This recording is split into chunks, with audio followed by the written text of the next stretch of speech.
Eu dei esse tempo para você encontrar Apocalipse 3:15. Quem encontrou, diga: eu achei. Amada igreja, assim está escrito na palavra de Deus: conheço as tuas obras, que nem és frio nem quente.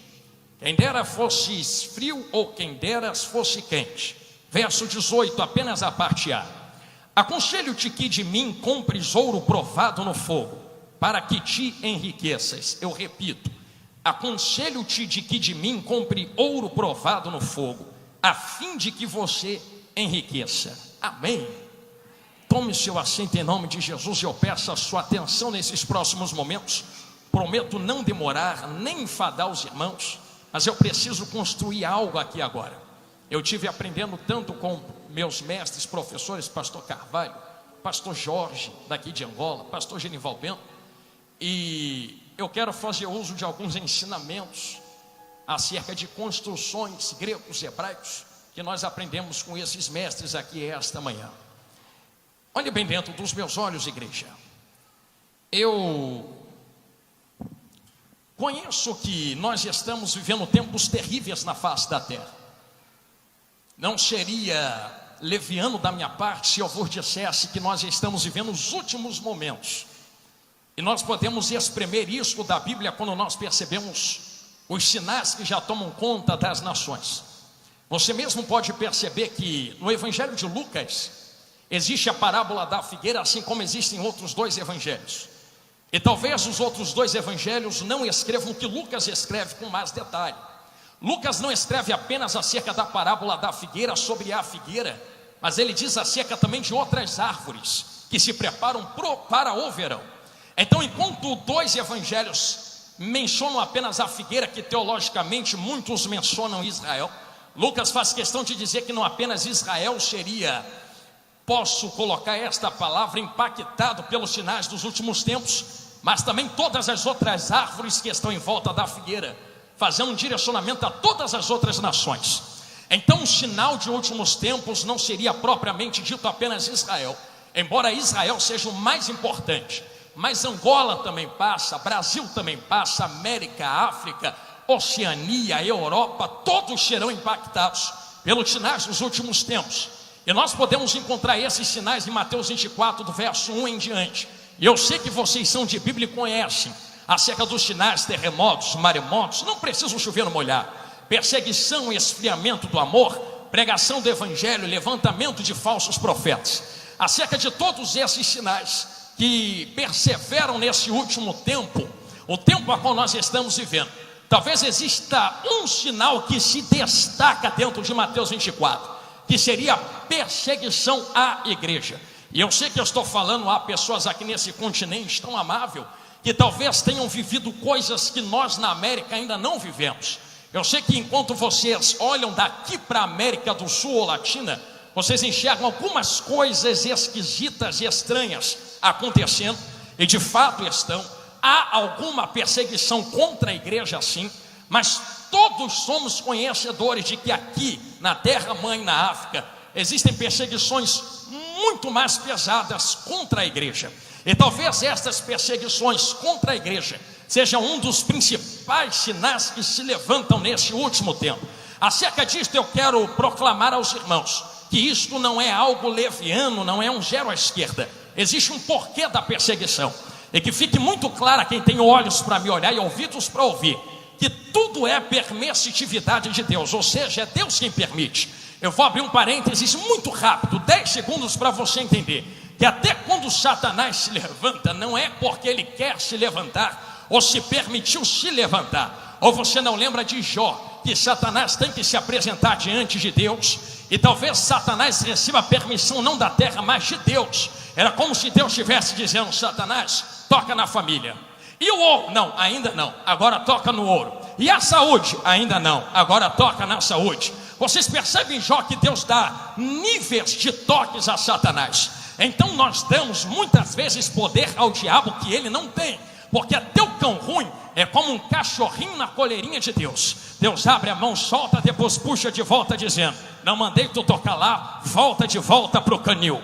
Então todas as vezes que nós temos provações e lutas na nossa vida, sejam elas vindas de Satanás, sejam elas vindas da parte de Deus, ou sejam elas vindas da terra, nós entendemos que tudo isto é permissão de Deus. E tem um porquê Deus permite lutas. E quem dera você guardasse isso que eu vou falar agora. Eu sei que eu estou construindo algo, e com muito calma falo isso. Não estou preocupado em arrancar o seu glória ainda. Eu só quero que você entenda. Eu até me vesti igual vocês, para vocês me olharem mais. O que eu quero que vocês entendam é que existe permissividade de Deus em cada luta que nós passamos. Quando nós entramos em Apocalipse 3,15, nós encontramos uma igreja, a igreja de Laodiceia. E esta igreja, embora pareça uma igreja que tem de tudo, porque quando nós olhamos a história, e grave isto que eu vou falar agora, a igreja de Laodiceia era uma igreja que estava no importante centro comercial e administrativo da Ásia Menor. Ou seja, irmão, tudo que era negócio passava por esta cidade. Então era uma cidade de milionários, seria hoje em dia. Era uma cidade de muitas posses, riquezas, pessoas que tinham dinheiro. Só que quando nós continuamos olhando a história, nós vemos que a cidade era danificada várias vezes por terremotos, mas ela tinha a capacidade de continuar se reconstruindo, e depois da sua reconstrução prosperava. Então era uma cidade rica que caía, se levantava de novo, caía, se levantava de novo, caía, se levantava de novo. Existe uma virtude na cidade de Laodiceia, que é uma virtude que muitas vezes nós, pregadores pentecostais, amamos ministrar sobre a igreja. Se tu caiu, levanta. Se tu quebrou, reconstrói. Se feriu, seja curado. Nós amamos pregar sobre o poder da reconstrução. Só que quando Cristo olha para a cidade de Laodiceia e para a igreja de Laodiceia, apesar de ser uma região que tem a propriedade de se reconstruir, de se levantar, quando nós começamos a ler a carta, e você que entende a história de Laodiceia, se tu nunca leu a carta e começa a ler, a primeira coisa que tu pensa é: ah, Laodiceia, Jesus vai olhar para você e vai te elogiar, porque tu tem a capacidade de se reconstruir, você tem a capacidade de se levantar de novo. Com certeza Jesus olhará para você e dirá: amada Laodiceia, que quantas vezes cai, mas se levanta. Só que Jesus começa a Laodiceia dizendo: conheço as tuas obras. Quando chega nesta parte, alguém diz: já sei. É obra de se levantar, é obra de se reconstruir, é obra de ficar de pé. Aí Jesus quebra as pernas de quem pensa assim, dizendo: que nem és frio, que nem és quente, sei que dói, mas cura. Quem deras fosse frio, quem dera fosse quente. Permita-me aplicar algo aqui. Sei que dói, mas cura. Dentro da teologia nós temos o costume de olhar esse pensamento quente e frio e atrelar esse pensamento às cidades que estavam em volta de Laodiceia. Hierápolis, Colossos, uma cidade entregava água fria e outra cidade entregava água quente. Então Laodiceia talvez não possuísse água própria pela teologia, mas as cidades no entorno entregavam aquilo que ela precisava. Então a água fria que mata a sede, a água quente que traz cura, renovação. Eu mesmo gosto de tomar banho quente às vezes e eu saio revigorado. Agora olha o que Jesus fala: quem dera se você fosse uma água que matasse sede, quem dera tivesse a temperatura que curasse. Nem porque cura, nem porque mata a sede. Eu lhe pergunto: para que tu serves? Já que não mata a sede, já que não cura, estou a ponto de vomitar-te da minha boca. Eu não quero bater muito nesta tecla porque não é o foco da mensagem, mas eu vou fazer uma pergunta aos irmãos e todos aqui vão entenderem. Eu sei que quando tu vomita, tu não vomita porque tu quer vomitar. Ah, eu vou vomitar porque é gostoso, eu gosto, é honra. Ninguém vomita porque deseja vomitar. Você vomita porque tem algo em você que está lhe fazendo mal, sim ou não? E o teu corpo tem um gatilho de autopreservação que coloca o que está fazendo mal para fora. Quando Jesus diz: vou vomitar-te da minha boca, Jesus não está dizendo: eu vou te arrancar porque tu não merece estar dentro, porque ninguém merece. O que Jesus está dizendo é: se a boca é minha, o corpo é meu. E no corpo tem um gatilho de autopreservação. O gatilho de autopreservação do corpo é: se tem algo do lado de dentro, grave o que eu vou falar agora porque eu vou usar de novo no final. Se o que está do lado de dentro existe algo que me faz mal, não sou eu quem lanço fora, o corpo tem gatilho para lançar fora. É automático. Se há algo que não presta, e que fique claro que eu vou falar, porque o problema nunca foi com quem é quente, porque quem é quente cura. Aí nós olhamos, está vendo? Se tu for frio, Jesus te lança fora. Não, porque quem é frio mata a sede. O problema de Jesus não é com quem é frio, não é com quem é quente, é com quem não serve para nada dentro do corpo. Porque se tu não mata a sede, e se você não cura, para que você entrou então? Só para sugar, receber? Só que quando nós olhamos dentro do texto, é um texto que nos induz a pensar que Jesus não te chamou só para sugar do corpo. Jesus te chamou para fazer parte do corpo, ajudar o corpo e ser sustentado com o corpo. Por isso existe um gatilho de preservação, que lança o que está fazendo mal para fora. Eu vou falar de maneira clara.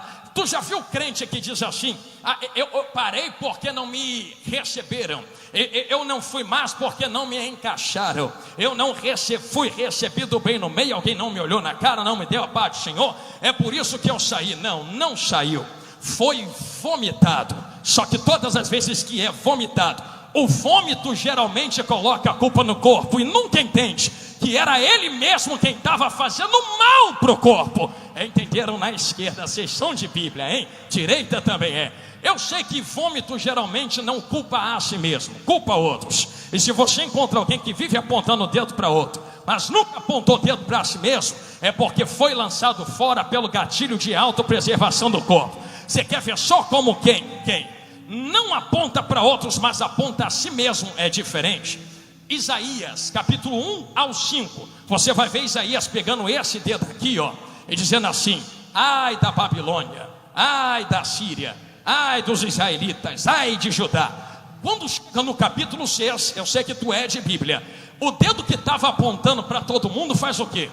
Ele encurva para si mesmo e fala assim: hoje não é ai da Babilônia, hoje não é ai de Israel, hoje não é ai de você, hoje é ai de mim.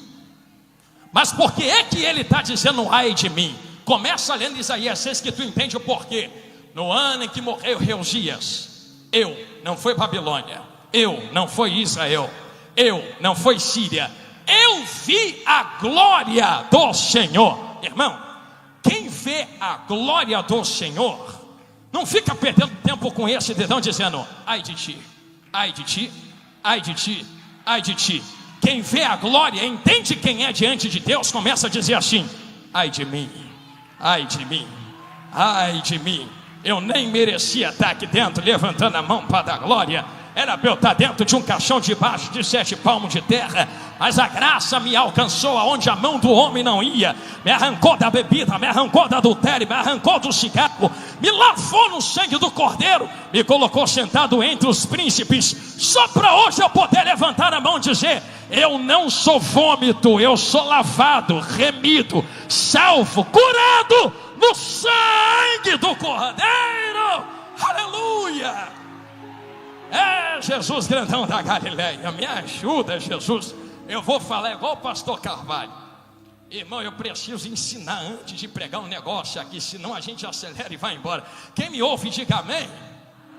Se você guardou isto que eu falei, entenda que a partir do versículo 15, Jesus começa uma tratativa com Laodiceia.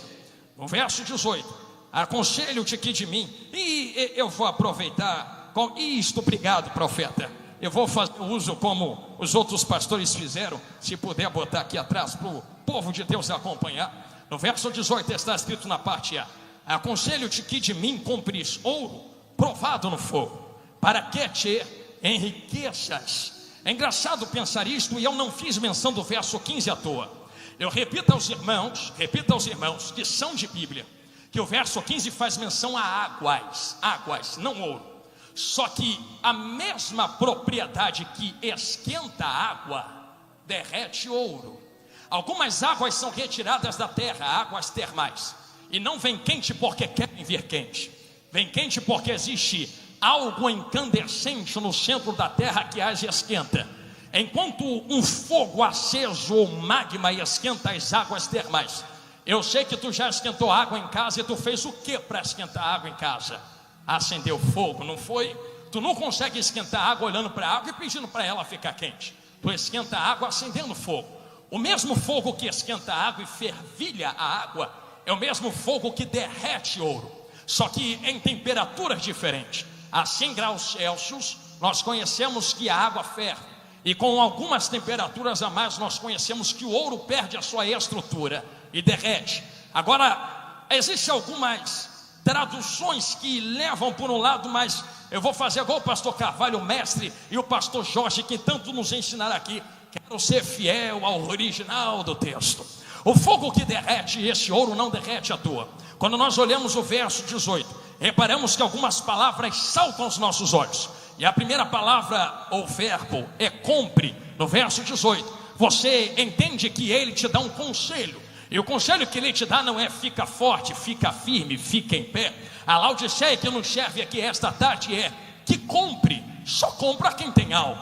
Então nós estamos compreendendo que existe o que está dentro do grego, e é muito claro. A palavra utilizada no grego, eu estou fazendo igual o pastor Carvalho, falei já a quarta vez. A palavra utilizada no grego é agorazo ou agorazo. Essa palavra no grego quer dizer, de fato, negociar. Então o que Jesus está falando não é que de mim compres, é que de mim negocie. E se eu preciso negociar, eu preciso me apresentar com as mãos cheias diante dele. Eu não posso chegar em uma venda lá na esquina e dizer assim, me dá pão. E tu vai pagar com o quê? Não, vou pagar com a minha vontade, me dá porque eu quero. Tu consegue comprar algo sem ter nada?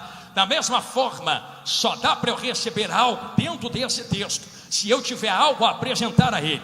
A palavra que é propriedade, para nós entendermos o que nós podemos apresentar a ele, é ouro. Quando nós olhamos o ouro dentro deste texto, dentro desta palavra, no grego, no original grego, quer dizer algo que foi provado, foi fundido, foi forjado, que significa ou simboliza a purificação da fé. Ou seja, o que Cristo está pedindo é algo que não pode ser palpável, não pode ser tocado, é algo que eu não posso segurar nas minhas mãos. Eu vou falar isto em 15 segundos, olhando bem dentro dos vossos olhos. Eu sei que tu consegue encostar no teu corpo, sim ou não? Tu consegue encostar no irmão que está do lado, sim ou não? Agora eu sei que todo mundo aqui é verdadeiro adorador. Então tu consegue encostar em um verdadeiro adorador. É só tu encostar em quem está do teu lado. Mas você não consegue encostar no que o verdadeiro adorador produz. Assim como a oliveira produz a oliva, assim como a oliveira produz os seus frutos, a macieira, vou usar melhor dizendo, a maçã, a bananeira produz a banana, o cajueiro produz o caju. O verdadeiro adorador é como uma árvore plantada em beira-rios de águas vivas, é que se essas águas passam em suas raízes, ele frutifica. E a maior frutificação de um adorador, contida em Gálatas 2, só pode cumprir quem é verdadeiro adorador. A adoração é a produção de um verdadeiro adorador. Tu consegue encostar na árvore, mas em um verdadeiro adorador, tu não consegue catar com a tua mão a adoração que ele produz. Quer ver só? Eu vou fazer um teste aqui dentro para todos entenderem. E lembre, eu não estou preocupado ainda de vos agitar, como falou o pastor Samuel Procópio e o pastor Renan.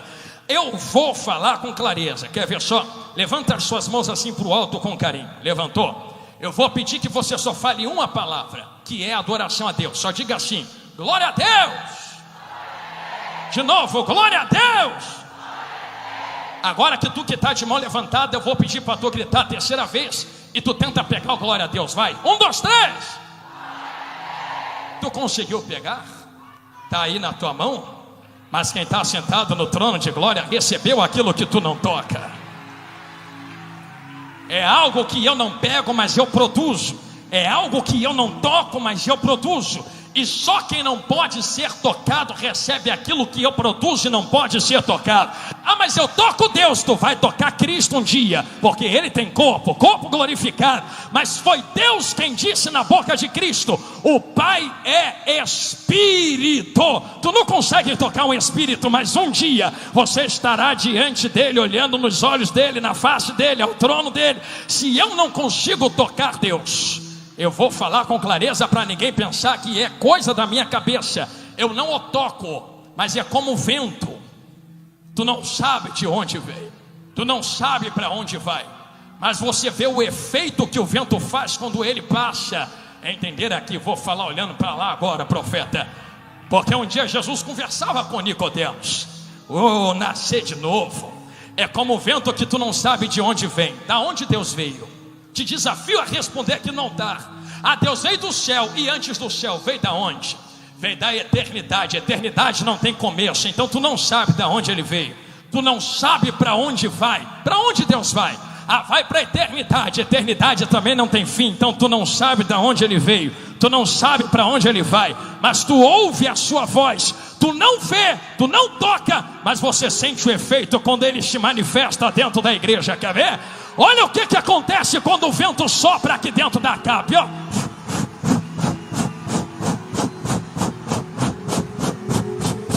Isso aqui é só para quem é espiritual. Eu não toco, mas eu vejo. Eu não seguro, mas eu sinto. Quem entendeu isto que eu falei, diga amém. Preciso vos ensinar algo aqui, Jesus. Que vontade de acelerar a quinta e sair correndo. Se nós entendemos que não tocamos, produzimos coisas que nós não podemos tocar, que são entregas nas mãos dele.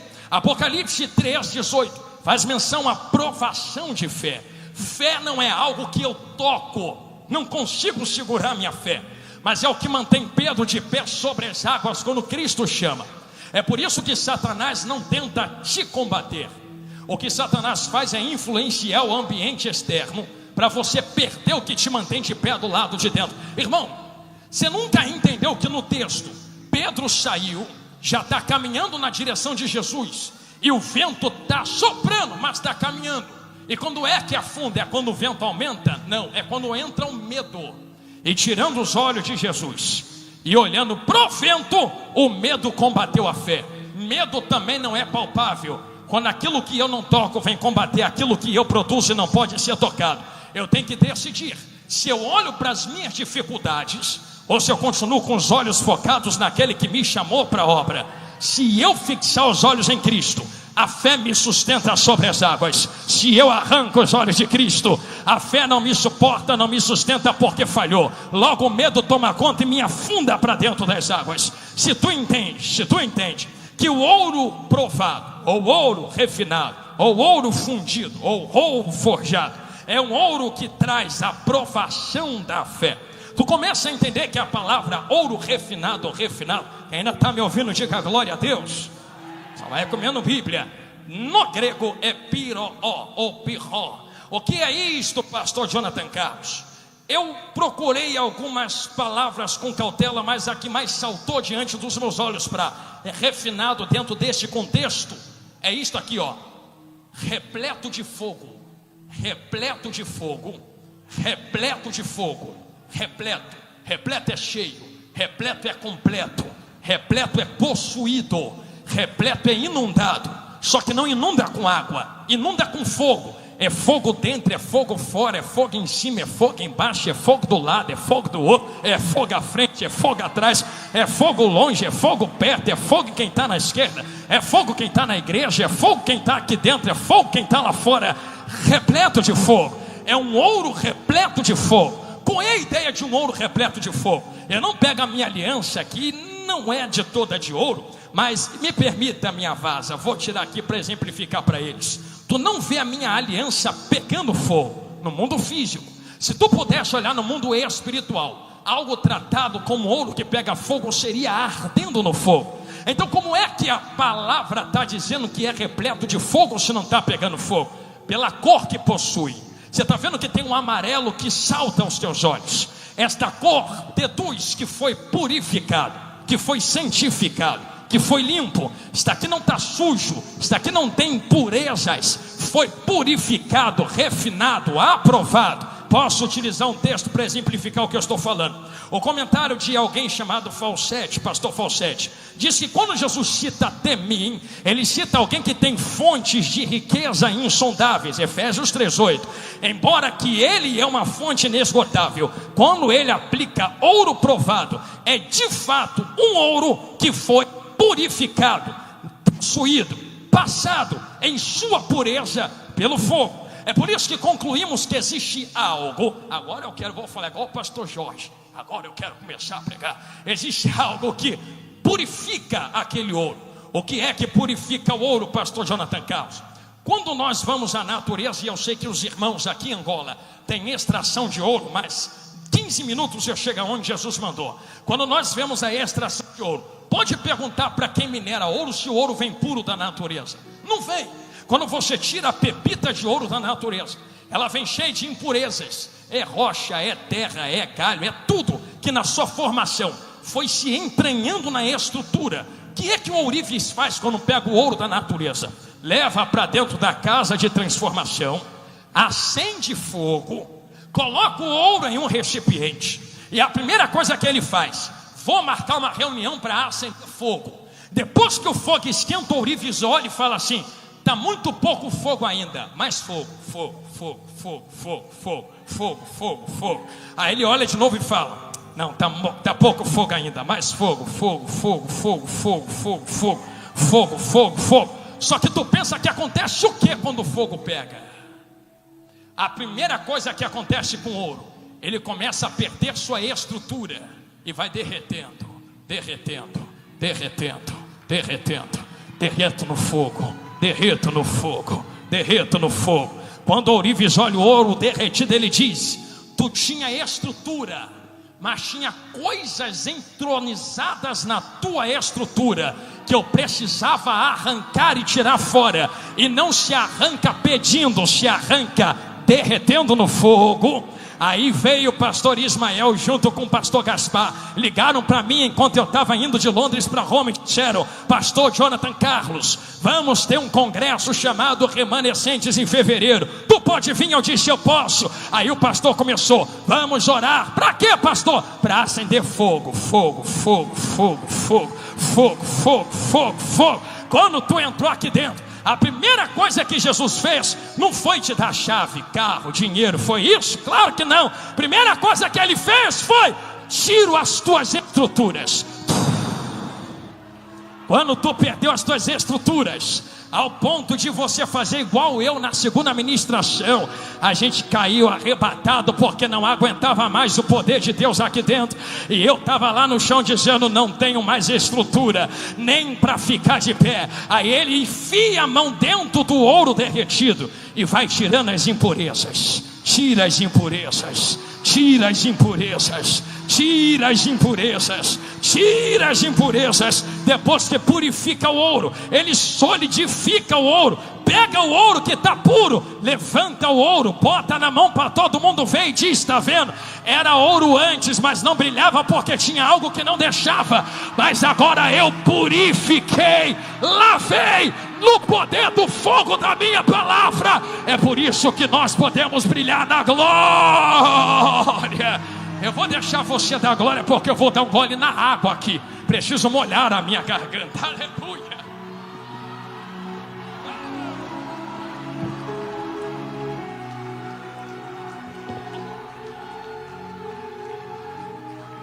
Quem me ouve, diga glória a Deus.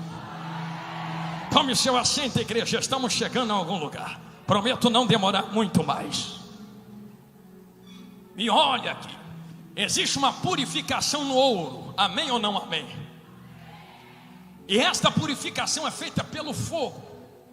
Qual é a purificação? E se eu estou fazendo uma comparação clara, eu sei que vocês são inteligentes, já entenderam. E o teu glória para Deus me deu a perceber isto em vós, que se eu sou ouro provado no fogo como Jó, o que é que me prova? Eu poderia levar esta palavra para um lado individual e falar de cada um de vós, mas permita-me aproveitar um ensejo. Estamos hoje às 15 horas terminando um congresso tão abençoado de missões. Permita-me pular um pouco dentro desse contexto, desse pensamento.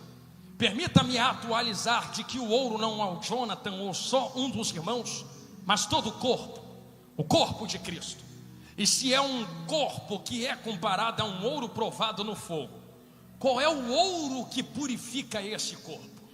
Qual é o fogo, perdão, que purifica? Aí tu diz: já sei, é o fogo do Espírito. Só que perceba comigo que não é o fogo do Espírito.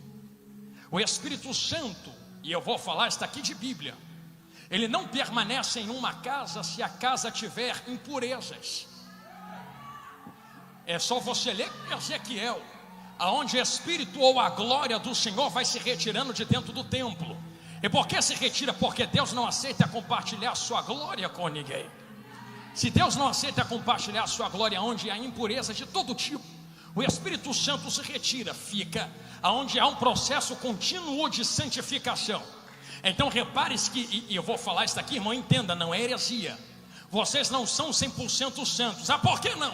Irmão, se tu for 100% santo, o Espírito Santo te arrancava da terra. Tá santo demais, vamos embora logo para a glória. Quem é que não é pecador aqui dentro? Só que nós estamos num processo contínuo de santificação. Quem não erra, que atire a primeira pedra. Todo mundo aqui erra, até esse que vos fala. E todo dia tem que dobrar joelho pedindo perdão para Jesus de novo. Todos nós erramos. É um processo contínuo de purificação. Então, se todas as vezes esse processo é necessário, quando é que somos purificados? Permita-me usar um exemplo, entra agora de cabeça no final e a gente termina. Quando nós lemos acerca de Mateus 24, 43, nós encontramos a parábola de Jesus acerca de Noé. Quando ele diz que nos dias de Noé existiam pessoas que casavam, davam-se em casamento. Obrigado, profeta. Enquanto ele, não pode deixar esse texto aí, porque vai fazer parte do que eu vou falar. Enquanto as pessoas davam-se em casamento, não perceberam que o dilúvio veio, e quando veio arrebatou todo mundo e ninguém percebeu. Mas só aconteceu depois que Noé entrou na arca com a sua família. Irmão, se eu fosse bater nesta tecla, a gente ficava aqui até amanhã. Mas só isso aqui já dá uma profundidade teológica para entendermos que Noé e a sua família é uma representação da igreja. Foi pregado aqui pelo pastor Carvalho. Dentro da arca é uma igreja.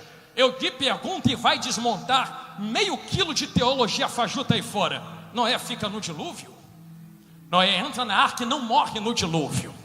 Então nós começamos a compreender que enquanto Noé está na arca, as águas do dilúvio aumentam. Enquanto as águas matam quem está fora, só aproxima quem está dentro. Sobe, sobe, sobe, sobe, sobe, sobe, sobe, sobe. Eu não vou passar nas águas do dilúvio. Tu quer? Então tu fica aí na grande tribulação. Eu vou cantar para Jesus lá na glória. Deu glória a quem quis receber. Jonathan, você está me dizendo que existe uma purificação terrena assim. E a menção das águas, eu poderia fazer uma ligadura. E não é uma costura fajuta, é uma ligadura muito forte acerca dos sinais do arrebatamento. Eu estou começando a entrar em última geração.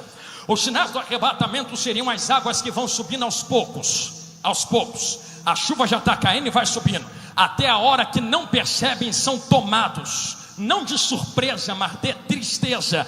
Enquanto quem está aqui embaixo está morrendo, a arca já está lá em cima, junto dos céus.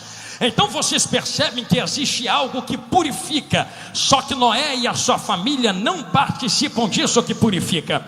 Enquanto eu pregava na segunda ministração, quem ainda me ouve, diga glória a Deus.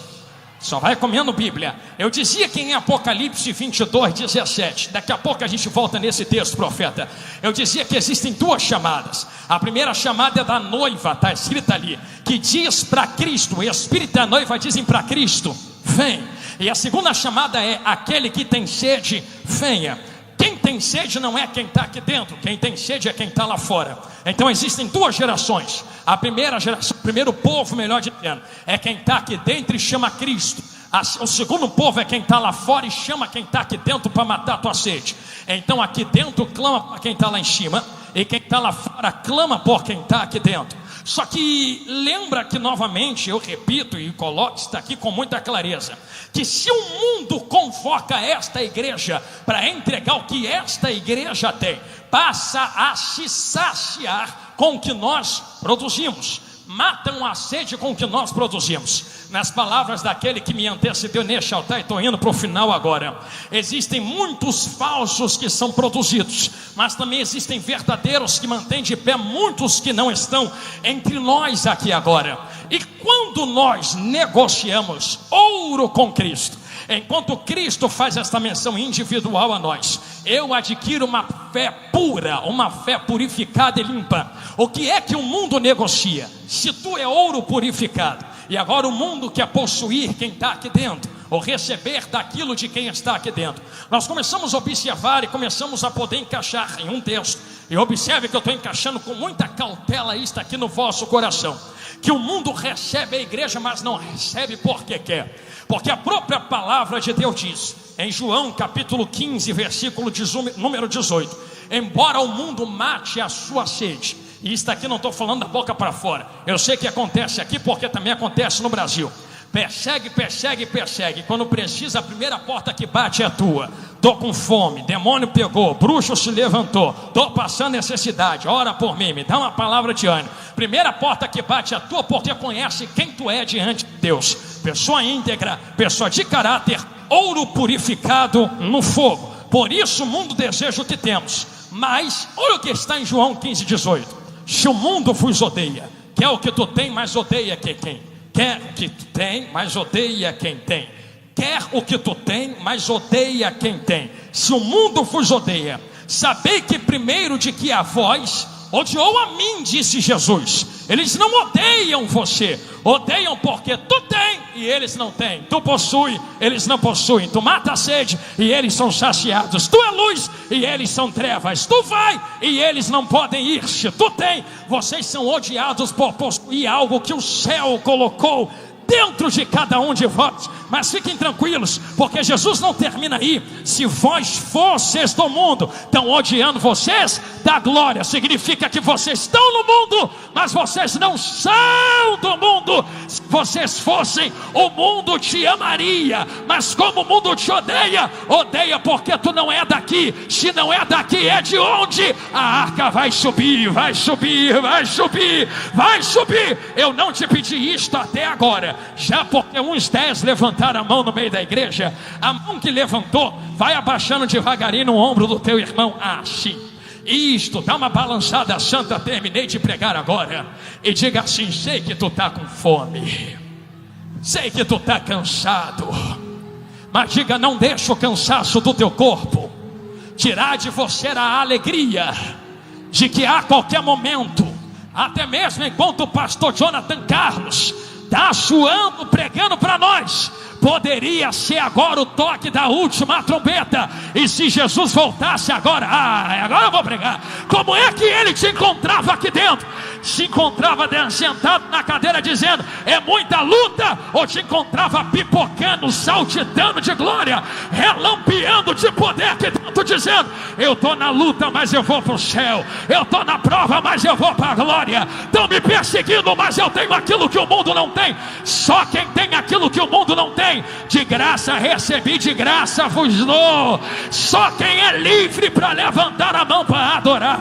Não dê lugar à carne, não use a liberdade para isto. Já que tu é livre, usa a tua liberdade para levantar as mãos. Lembra quando tu era escravo? Tu era escravo do pecado, do adultério, fornicação, da cerveja, da cachaça, dos demônios. Agora tu é livre em Jesus Cristo. Para eles tu fazia tudo, e para Jesus tu faz o quê? Tu faz o quê? Tu faz o quê? Tu faz o quê? Tu faz o quê? Tu faz o quê? Não use a vossa liberdade para dar lugar à carne. Use a vossa liberdade para dar lugar ao Espírito de Deus. É Jesus grandão. Aleluia. Aleluia. Glória. Eu não posso voltar para o Brasil sem colocar um ponto final nesta palavra aqui. Quem quiser ficar de pé, fique. Quem quiser sentar, sente. O mundo vos odeia. Irmão, eu vou bater nesta tecla. Jesus mandou: não espere ser amado lá fora. Não espere ser, vou começar. Não espera ser amada no teu trabalho. Não espera ser bem recebido na tua parentela. Não espera ser aceito na sua rua. A verdade é que se tu é igreja bíblica, vão te perseguir mesmo. E que fique um recado muito bem claro. Jesus, lá vai. Dê glória pelos que se levantam e vos perseguem. A perseguição contra uma igreja é o maior sinal de que ela é verdadeira. Jesus, falei. Se estão te perseguindo, dá glória. E nem todos que nos perseguem, Jesus, para que tu manda falar isto? Senhor da glória, se vestem como os nossos inimigos. Muitos se vestem como trigo, mas são joio. Estão na plantação, mas são joio. Parece que são, mas não são. São infiltrados. São agentes de 007, não é? Investigadores. Só que esses mesmos serão queimados pelo fogo do Espírito Santo, que transporta da igreja aqui esta manhã. Quem concorda comigo, diga glória a Deus. O mundo vos odeia e não odeia por causa do que vocês carregam. Cristo vos entregou como aquilo que sacia a sede. Só que fiquem tranquilos, porque se o mundo vos recebeu, e eu vou repetir, vocês estão no, mas não são do mundo. Vocês estão na terra, mas não são da terra. Vocês estão em Angola, mas não são da Angola. Ah, mas eu tenho a carteirinha de cidadão angolano. Irmão, antes da tua carteirinha de cidadão angolano, já foi assinado no livro residencial lá na glória o seu nome. Tu tem a carteirinha de cidadão celestial. Eu também tenho. Posso ouvir um glória a Deus? Vocês estão nas mãos do mundo. Só que permita-me ser claro, terminei aqui. Lá vai Jesus, vou ficar olhando bem dentro dos vossos olhos. É que se vós estão nas mãos do mundo, o mundo é como um fogo que purifica o ouro, para provar a fé e a purificação desse ouro. É assim no Brasil, sei que é assim também. Está apanhando, mas não para de vir para o culto. Está purificando. Está tomando pedrada, mas não para de adorar, não é? Está purificando. É o mundo te perseguindo e você vindo para dentro da capa e da glória para Deus. Está purificando. Vocês estão na mão do mundo, mas vocês não são do mundo. Tu tem outro dono. Tu tem outro dono. Quem é o meu dono, pastor? Termino de pregar aqui. A palavra no grego para arrebatamento, no grego é arpazo, que quer dizer rápidos ou raptados, tirados com força, arrancados com violência, sem dar momento de reação para aquele que o possui. Profetas da mídia, lembra daquele texto de Mateus 24, 43? Chegou a hora de nós usarmos ele aqui agora. Está na mão do mundo e o mundo possui.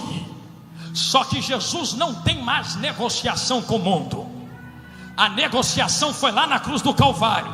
Ele abriu uma porta, quem quer vem, quem não quer fica. Qual é a negociação com o mundo agora?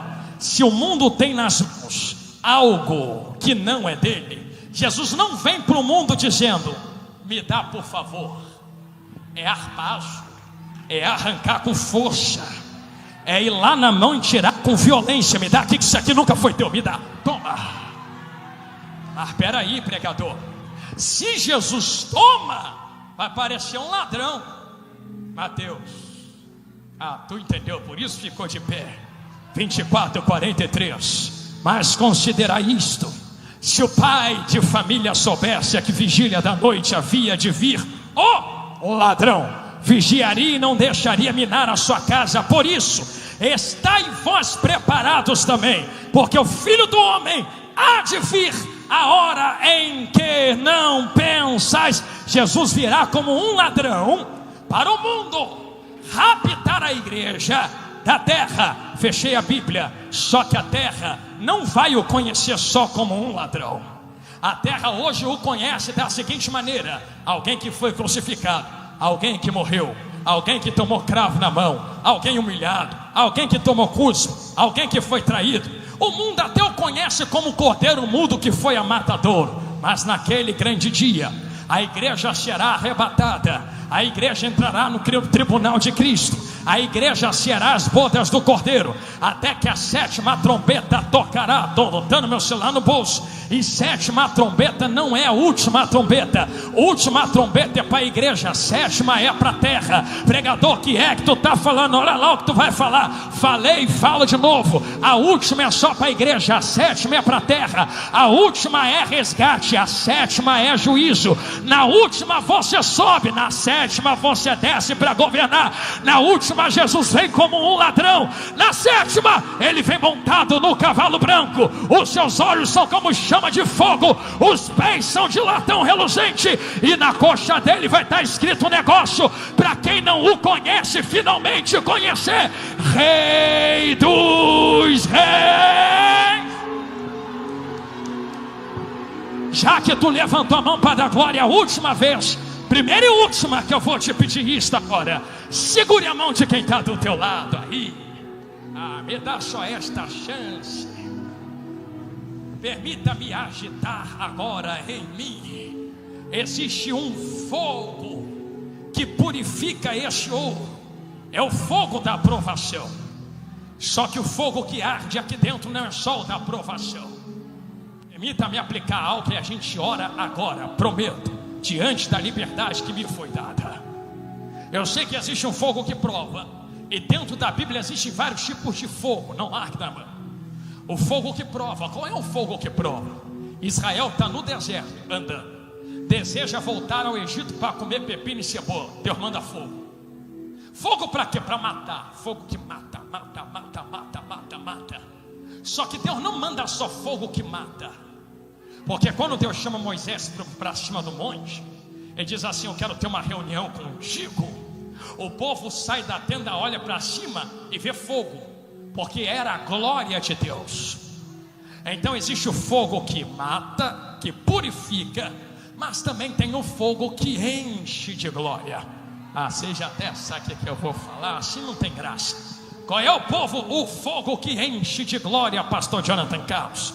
Em Levítico existe algo, irmãos, para ser completo. Um culto oferecido a Deus tem que ter sacrifício, lenha e fogo. O sacrifício já foi Cristo, a lenha são vocês.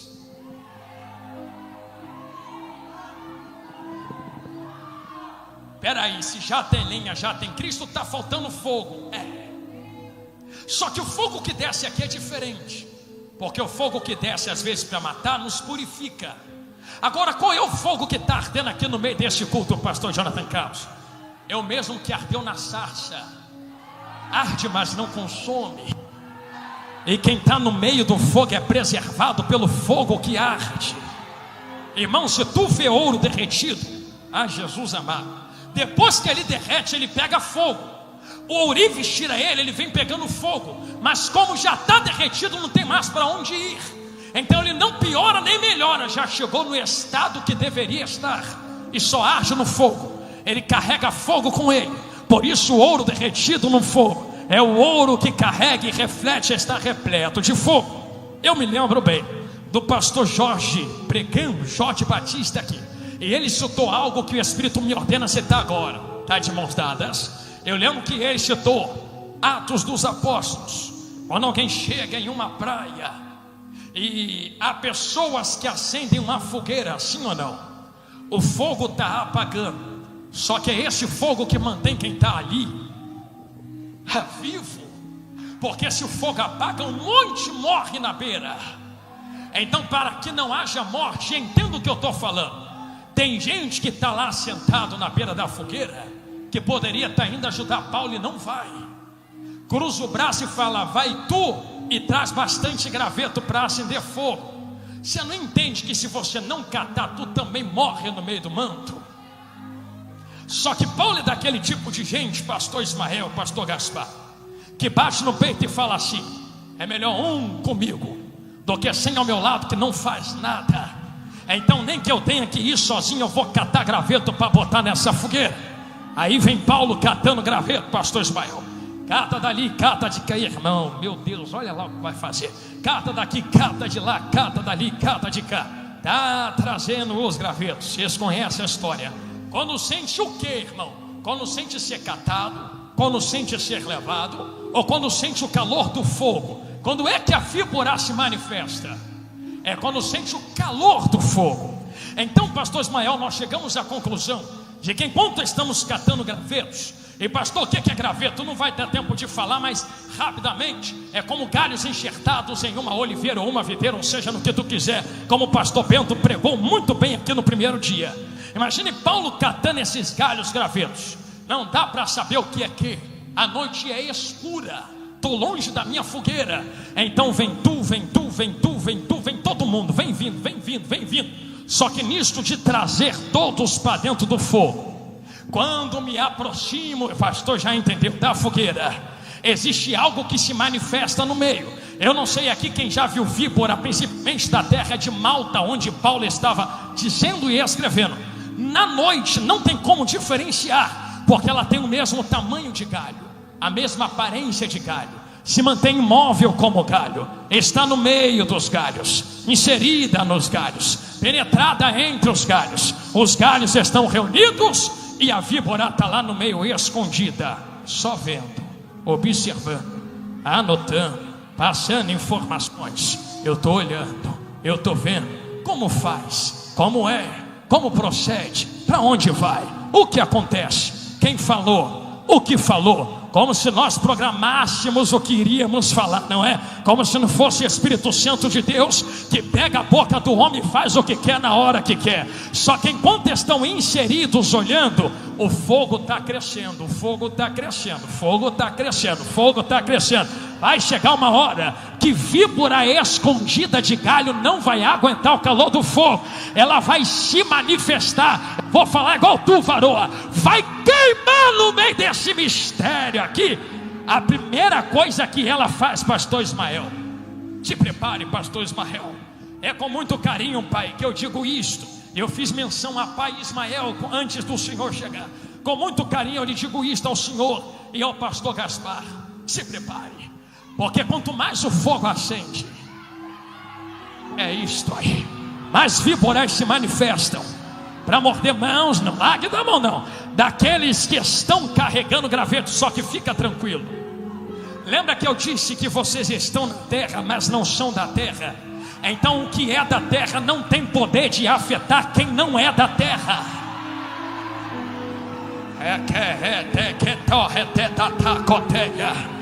O veneno vai entrar, mas não mata.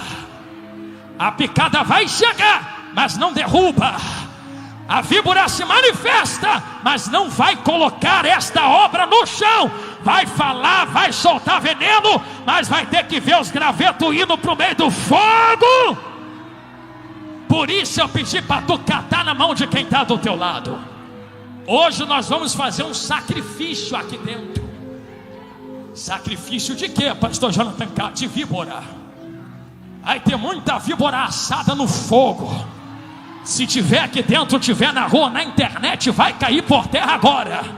Cuidado aí na internet para não cair dentro de casa, porque o poder que manifesta aqui vai batizar em casa também, mas o poder que liberta aqui vai libertar quem está na internet também. Levanta a mão de quem está do teu lado agora. Uma coluna de fogo vai tomar conta da CAP, deste ambiente. No próximo minuto final, eu convido você a fazer o barulho que víbora odeia. Eu vou falar baixinho, para depois não dizerem: ah, foi porque o pastor pregou, porque o pastor gritou. É por isso que o povo deu glória, para que seja sinal de que quem acende fogo não sou eu, mas é o Espírito de Deus.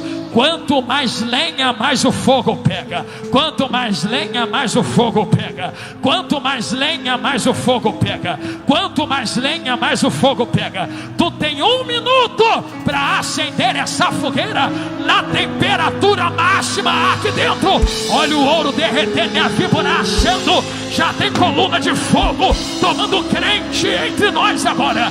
Quem não é batizado, seja batizado. Quem quer poder, receba poder. Quem quer ousadia, receba ousadia agora. Chegou a hora, chegou a hora, chegou a hora. Crente não guerreia com revólver nem com faca. Crente guerreia é com glória, aleluia. Língua estranha é no mistério. Quem é de guerra, vem pra guerra agora. 60, 59, 58, 57. Começou aqui na minha direita. 54. Olha Deus tomando os vasos aqui na esquerda. 51. Meu Deus, olha a galeria. Olha as escadas também cheias de fogo. 46, 45, 44. Se tiver demônio escondido, vai cair por terra agora. Queima, queima, queima, queima, queima. Queima capeta, mas conserva a sarça. Queima, queima, queima, queima, queima, queima, queima, queima. 38, 37, 36. Quem tem glória, dê glória. Quem tem língua estranha, aplica a língua estranha agora. 31, 30, 29, 28, 27, 26. Eu vou cantar em mistério. 24, Quem quer cantar em língua, canta em língua comigo agora.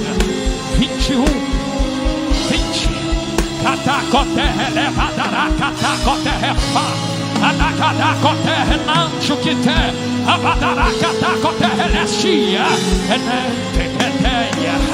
Amando que te eliminará, catado refa.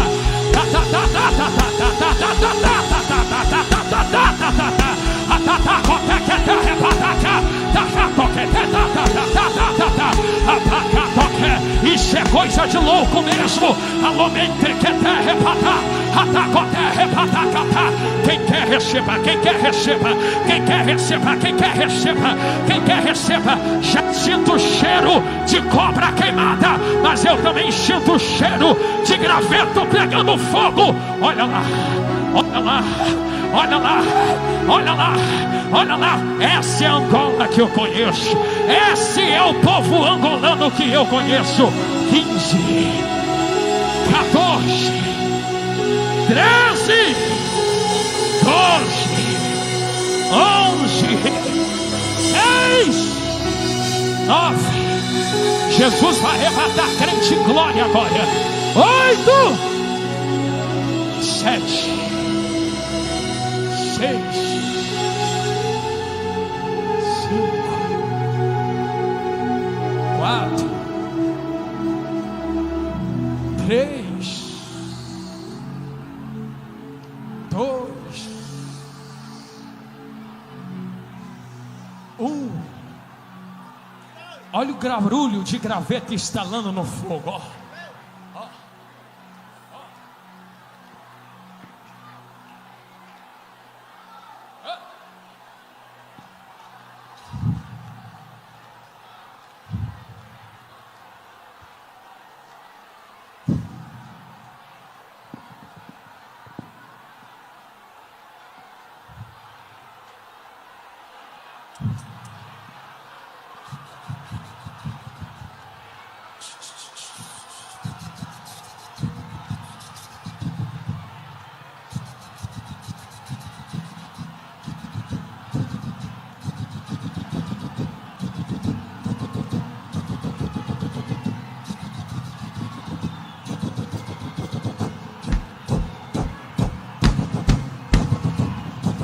É guerra.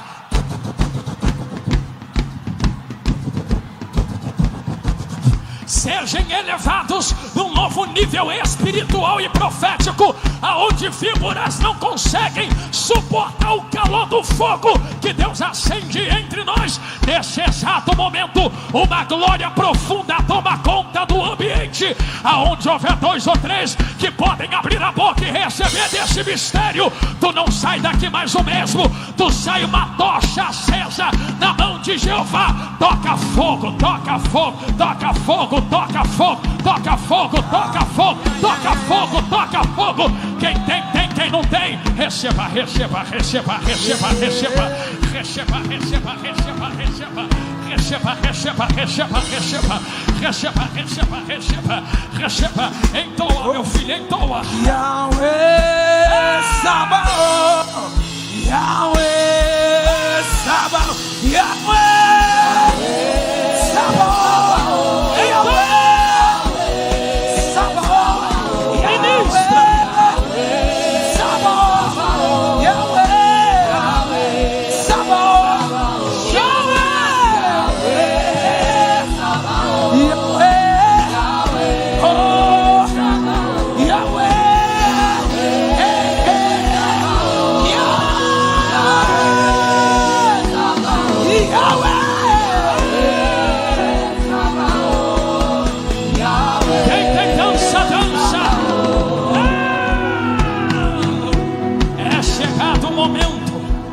Vencermos batalhas no mundo espiritual. Estou a devolver o microfone a quem é de direito agora, mas eu convoco a igreja para uma última batalha antes do culto da tarde. Tu tem mão para levantar, não tem? Então estica a tua mão na direção dessas ruas agora, na direção das ruas de Luanda, e de Luanda transborda para Angola, e de Angola para a África, e da África para toda a terra. Está saindo fogo daqui de dentro da CAP esta tarde. Você pode ver no mundo espiritual que tem labareda de fogo saindo da boca de gente agora. É como flecha fogueada que vai lá para fora. Vai ter demônio queimado por estas ruas. Se prepare para tu pisar e demônios recuarem. Se prepara para tu passar e gente cair endemoniada. Se prepare para tu pisar e alguém dizer: lá vai um santo homem, uma santa mulher de Deus, porque carrega fogo, fogo, fogo, fogo. Mas não é só o fogo da aprovação, é o fogo do Espírito Santo de Deus. Chegou a hora, igreja, nas palavras do meu vovô que já dorme no Senhor e está na glória. Crente não batalha com revólver, nem com faca, nem com AK, nem com coach, nem com pistola. Ele dizia: crente batalha e guerreia. É com glória, aleluia, língua estranha, é na marcha, é na oração. Se tiver que dançar, dança mesmo. Se tiver que pular, pula mesmo. Se tem que gritar e chorar, grita e chora mesmo. A guerra é tua, não é de quem está na tua pele. É tu quem está lá no meio daquele mistério. Chegou a hora de entrar na guerra agora. Satanás passou a semana toda dizendo: vou derrubar, vou matar, vou destruir. Chegou a hora de mandar um recado para o inferno. Estamos provados, mas ainda somos filhos e filhas de Deus, e saberão que tem fogo dentro da cabe. Eu convoco a igreja a levantar a voz na adoração. Yahweh Sabaoth, Yahweh. E Jesus, certa feita, tão preocupado com a forma como as pessoas estavam compreendendo quem ele era, virou para os discípulos e disse assim: que é que as pessoas estão dizendo que eu sou? Sabe o que os discípulos disseram? Uns estão falando que tu é João Batista, outros estão falando que tu é Elias, outros estão falando que tu é Jeremias, outros estão falando que tu é qualquer um dos profetas. Aí Jesus olha para eles e eles compreenderam a verdade desse jeito. E vocês, quem eu sou? Como vocês compreendem quem eu sou? Pedro, sabendo quem Jesus era, vira para ele e diz assim: tu és filho do Deus vivo. Eu compreendi que 1 mais 1 é 2 e você veio para salvar as nossas vidas. Então a verdade foi compreendida de fato como ela é. E Jonathan, o que é a verdade? Estou em Ezequiel ainda. Sabe o que é a verdade? No princípio de todas as coisas, Deus criou todas as coisas. Jesus apresenta quem Deus é de um jeito. Deus é amor, Deus é aquele que é pai, Deus é quem cura, Deus quer ver teu bem. Mas lembra lá em Gênesis, dentro do jardim do Éden, quando a serpente chama Eva e diz assim: Deus não disse que poderia comer de todos os frutos? E Eva diz assim: de todos, menos daquele ali. Não, vem cá. Por que Deus disse que não pode comer daquele? Porque no dia que eu comer daquilo ali, eu morro. Aí olha o que a serpente fala: permita-me mudar a tua visão. Certamente não morrerás. Ela pegou 1 mais 1 é 2 e transformou em 11. Irmãos, eu vou perguntar, vocês me respondem: Deus mente sim ou não? Se Deus disse que vai morrer, morre ou não morre? Como é que agora a serpente chega e diz: morre não? Tu compreendeu diferente quem Deus é. Deus mentiu para você. Você compreendeu errado quem Deus é. Certamente não morrerás. Vais, porque tu vai viver. Naquele momento surgiu um outro Deus, entre aspas. O Deus que de fato é e o Deus que a serpente apresenta. O Deus que de fato existe e o Deus que eu compreendo na minha cabeça. Tem o Deus que está sentado no trono e tem o Deus que eu acho que ele é. E a pergunta é: quem é que eu estou servindo?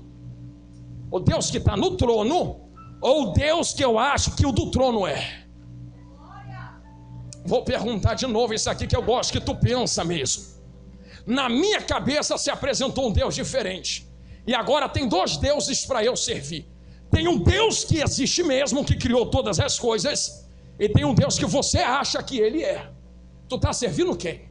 O Deus que ele acha, que tu acha que ele é, ou o Deus que de fato ele é? Porque o Deus que de fato ele é, faz. Mas e se deixar de fazer, deixa de ser Deus? Só que para a nossa geração ele só é Deus se faz.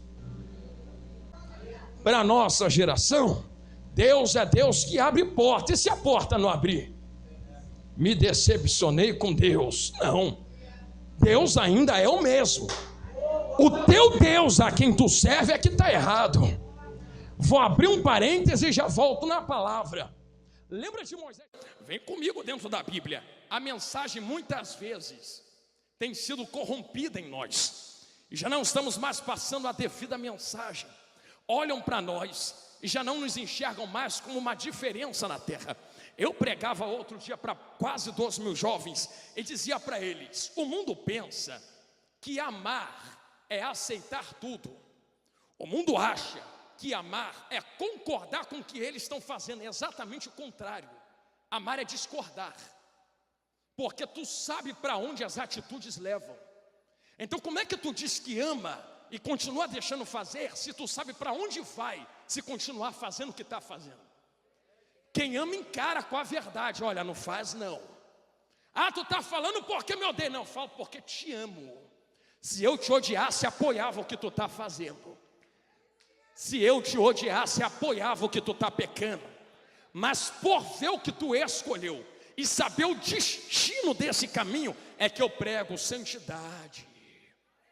Para de fazer o que está fazendo, cola com Jesus, caça uma igreja, firma na presença, porque eu sei aonde essas escolhas levam. A palavra já me diz. Então estamos num mundo em que precisamos nos posicionar. E eu dizia para esses jovens que muitos estão deixando de se posicionar por medo de serem cancelados. Antigamente a palavra era perseguição, hoje é cancelamento. Jonathan, vão me perseguir, deixa perseguir. Vão me maltratar porque eu sou crente e estou me posicionando. Muito bom, grande é teu galardão no céu. Glória a Deus por isso. Tem que ser sal mesmo, e tem que ser luz mesmo. Amar não é baixar a cabeça para concordar com tudo. Amar é dizer: te amo 100%, mas discordo muito das tuas práticas, porque eu sei para onde isso está te levando. Se tu ama, comece a se posicionar. Ah, mas estou com medo, pregador, vão me perseguir. Tu acha mesmo que o nível da perseguição que há no Brasil é uma perseguição terrível? Seja crente na China, seja crente na Coreia do Norte, chega no Afeganistão, no meio dos talibãs com fuzil AK-47, lá no meio deles, e grita assim: Jesus ama você, grita. O que te custa se posicionar na internet contra o pecado? Se tem um lugar que tem gente que está se posicionando e perdendo a cabeça, olha aqui para mim no meu olho. Tu não tem direito de fazer menos que teus irmãos que estão perdendo a vida. Vou falar de novo, me encara mesmo.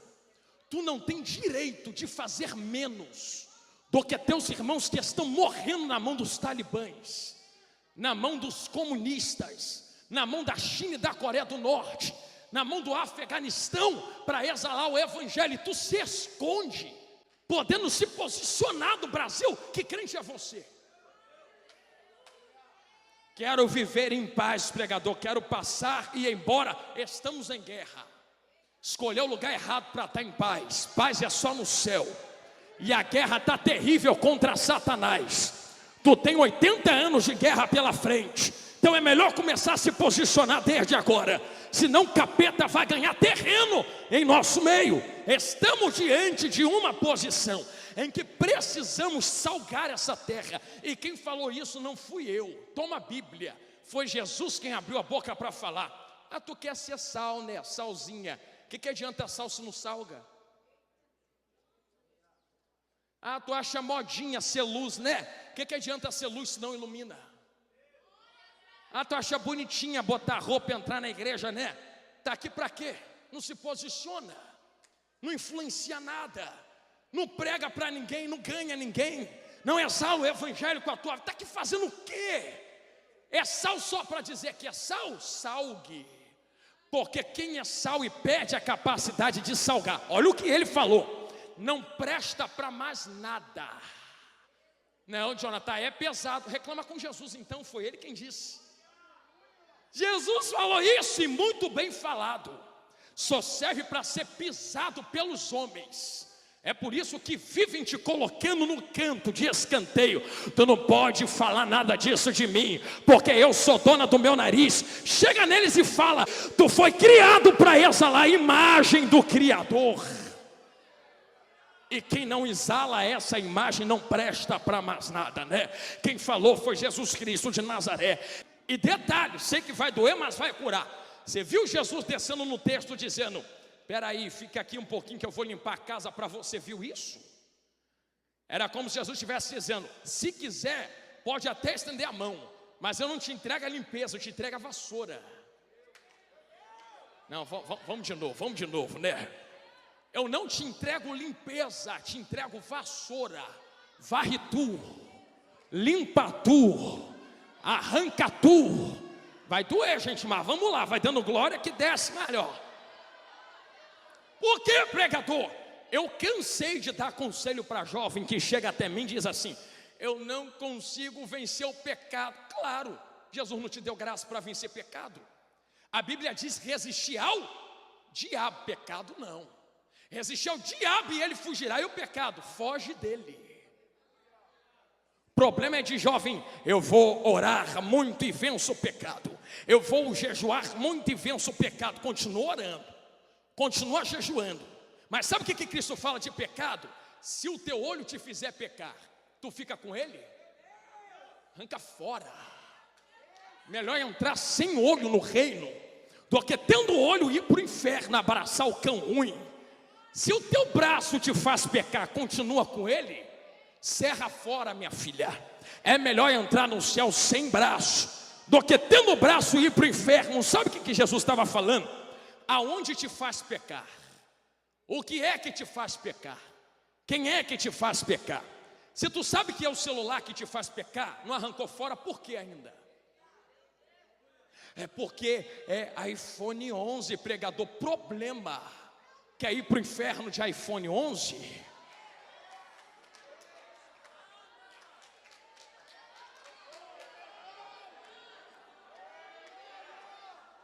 Ah, Manauê, que tal? Eu estou sentindo Jesus encarar jovem na parede aqui. É a tua rede social, não excluiu ainda, por quê? É porque eu vou ficar isolado do mundo. Entra sem fama, sem sucesso, sem curtida. Entra sem compartilhamento e visualização no céu, do que tendo tudo isso ir para o inferno. O que é que te faz pecar? É alguns ambientes, não parou de passar lá ainda, por quê? É porque meus amigos me chamam. Problema dos teus amigos. Ah não, mas eu vou ficar antissocial. Entra antissocial no céu do que sendo social ir para o inferno. Ai, Jesus amado, é melhor entrar no céu sem essas coisas, com carinho, com respeito. Jesus não te deu graça para vencer o pecado. Jesus manda você fugir do pecado. Você lembra de José na casa de Potifar? Imagine ele, varão de oração, varão do mistério. A mulher se apresenta diante dele. E alguns pensam que a mulher era feia. Talvez fosse uma das mulheres mais bonitas daquela região. Imagine uma mulher se apresentar diante de José. José deixou de ser homem. Ainda tem testosterona correndo na veia. Ainda tem pensamento correndo na mente. Imagine a mulher vindo na direção dele: eu vou vencer essa tentação. E Jesus, vou dobrar o joelho aqui para orar. Jesus, me dá força para aguentar esse pecado, Jesus. Peraí, varoa, eu vou jejuar para te vencer. Peraí, varoa, que eu vou ler Bíblia para te vencer. Ai, Jesus, ai meu Deus, esse negócio está tomando conta do meu couro. Primeira coisa, é aqui que é o pecado, estou indo embora, fica aí, tchau. É, Jesus amado, por que tem gente que está caindo em nosso meio, que acha que é super-homem? Mulher Maravilha, eu sou, eu posso, eu faço, eu tenho, eu resisto e aguento tudo. Daqui a pouco chega quebrado para o pastor: pastor, eu tentei, mas não consegui. Diabo está furioso. Quando é que não está furioso contra você? Não é diabo, minha filha, é a tua carne que precisa fugir disso. Mata ela no jejum e arranca ela fora do ambiente de pecado. Tem alguém comigo? Glória a Deus, amém? Vai dando glória que eu sei onde eu quero chegar dentro da palavra.